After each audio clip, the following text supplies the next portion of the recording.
আমাদের প্রচুর কাজ, 17 ঘন্টা কাজ হয়, সামনে বইমেলা। এই প্রেসের এমন ব্যস্ততার কারণ প্রকাশকরা মেলা উপলক্ষে প্রচুর বইয়ের কাজ হাতে নিয়েছেন। ফেব্রুয়ারির বইমেলা উপলক্ষে সারা বছর কাজ করলেও জানুয়ারি মাসে এসে দম ফেলার অবকাশ থাকে না প্রকাশকদের। আমাদের প্রস্তুতি এখন একদম শেষ, প্রচণ্ড ব্যস্ততা যাচ্ছে, ছাপাছাপি এখন শুধু ছাপার পর্যায়ে।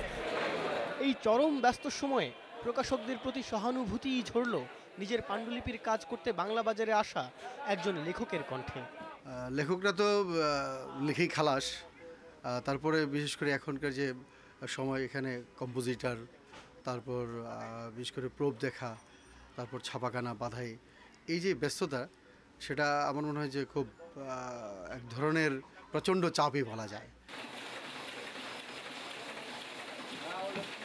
একটি বই পাঠকের হাতে পৌঁছা পর্যন্ত কত রকমের প্রক্রিয়ার ভেতর দিয়ে যে যায়। পাঠক যখন নতুন বইয়ের গন্ধ নেন, তার মনে থাকে না এই বুক বাইন্ডারদের। ফেব্রুয়ারিতে বইমেলা, বই বাজার খ্যাত বাংলা বাজারের মানুষদের তাই সময় নেই নিঃশ্বাস ফেলবারও, কেননা প্রকাশকরা নিচ্ছেন শেষ মুহূর্তের প্রস্তুতি। বই হয়ে পাঠকের হাতে যাবার আগে লেখক, প্রকাশক, কম্পোজিটর, প্রুফ রিডার, প্রেসম্যান, প্রচ্ছদকার, বাইন্ডারের হাত ঘুরে আসতে হয় একটা বইকে। দিনরাত খাটুনির প্রচণ্ড পরিশ্রমে পূর্ণাঙ্গ রূপ পায় একটি বই। মেলার কাজ 14 ঘন্টা ডিউটি, কাজ করে সারা পারতেছি না। এখন আমরা 14 ঘন্টা ডিউটি করি, আর যখন একটু কাজ কম থাকে তখন 10 ঘন্টা ডিউটি করি। 4 থেকে 5 হাজার নতুন বই প্রকাশিত হয় প্রতি বছর বইমেলা উপলক্ষে। পুনর্মুদ্রণও হয় প্রচুর।